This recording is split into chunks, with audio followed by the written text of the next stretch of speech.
Okay, so the next job on the Ineos Grenadier is to do the steering damper. Now, there's been some complaints online and a lot of people mentioned about the steering not self-centering, having a few issues. There's a couple of fixes for it. I know Fox do a steering damper and a few other people, but I've gone for the Eibach.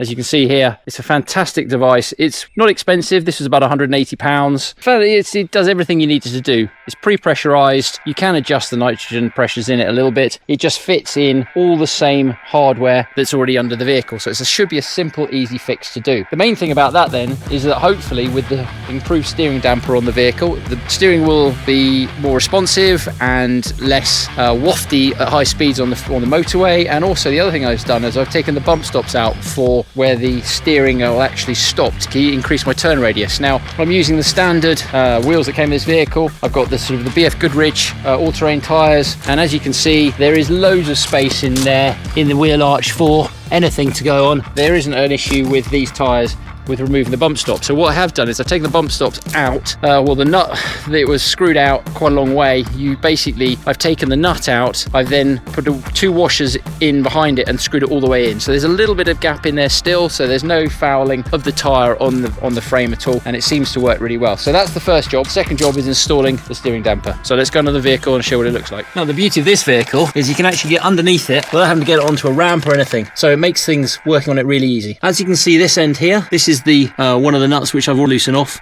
of the old steering damper, and that's the other end down there. So when you install the Eibach steering damper, it's important to get it the right way around. The end with the boot on it goes on passenger side, and this end up here goes onto the driver's side. So let's get this installed and see what it looks like.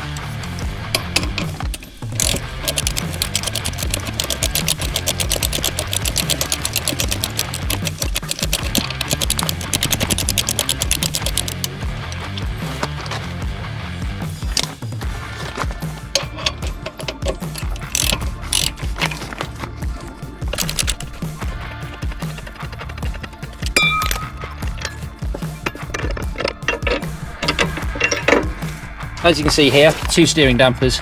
That's the original Ineos one. This is the Eibach replacement one. As you can see, the Ineos one, fairly basic steering damper. Doesn't look particularly brilliant. It's unusual that they're putting something that what I class as a pretty naff steering damper on such an expensive vehicle, especially when there's been so many complaints about it. It would have been so much nicer if they just put one of these on to start with. They're not expensive. Like I said, it's £180. Fits really well, uses the same hardware that was on the original steering damper and fits straight into place. So it's literally a plug and play. So let's get this installed and see what it looks like. What I'm going to do is add a little bit of red Loctite to the end on both ends, because as soon as you start taking bolts out where they were, they sometimes come loose again. You've broken a bit of a seal. So a little bit of red Loctite, which is irony is it's actually blue. Putting a little bit of that onto the thread just means that if for some reason I've now broken the seal, Loctite should just keep it in place. Not too much, just enough to fill the thread. Doesn't have to be brilliant. Underneath the vehicle now, as you can see, nice to install. The rubber bum dust guard that end here, and then it just comes in and installs this end here. The irony is that Ineos always use a bit of Eibach stuff already. So if you come up to here and I show you this is the anti-roll bar, that was the sway bar that I was attaching to, but the anti-roll bar up here, again, it's a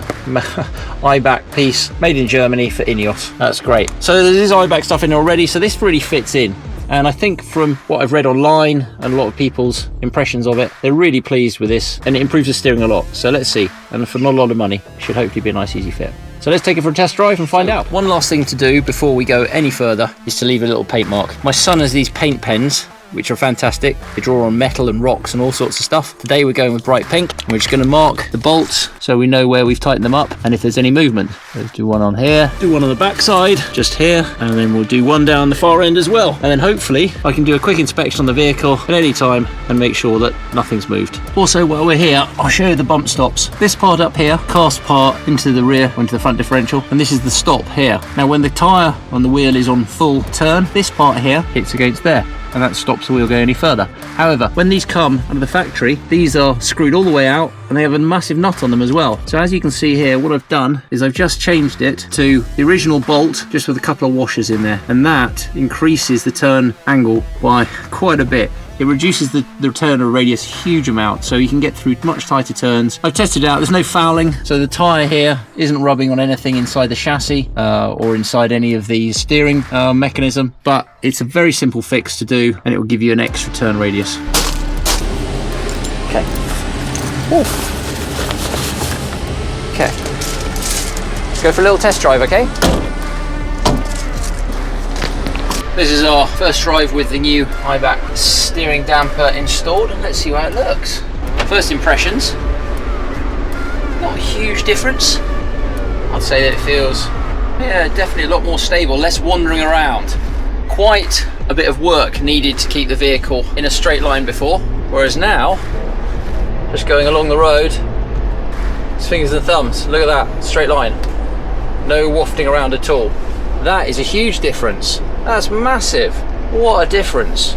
I'm still a little surprised as why Ineos didn't put this on to start with. Surely this would have been a much better option for not a lot of money. There's quite a bit of negative press about it as well, about the steering on these cars, especially on the road. And I thought it was fine, but this is a huge improvement, really big improvement. I know there are other aftermarket shocks. I think Fox do one, and Agile Off-Road in America do their own version of it as well. But seeing as the vehicle has a lot of Eibach stuff on it already, keeps in line with that and makes it just sort of more standard, more OEM. But now, driving down the road, I'm not having to saw at the wheel the whole time. In the past, I was having to move the wheel all the time just to keep it straight. This feels very similar to a very normal car. Look at that. That's very stable. Look, hardly any steering input, and it's just staying in a nice constant curve. Look, that's brilliant. What an improvement. What an improvement. So the only thing left to test now is the self-centering as we come out of a junction. So what I'm going to do is I'm going to turn it around here and we'll try the self-centering.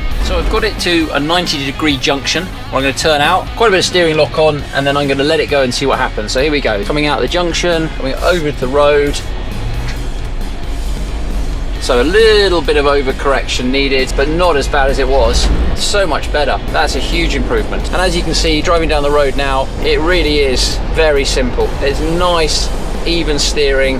I'm not sawing away at the wheel like I was before. The only test left to do is motorway speeds, but we're doing sort of 42, 43 miles an hour here, so decent speed, hands off the wheel. Look at that. Really nice and simple. What a huge improvement.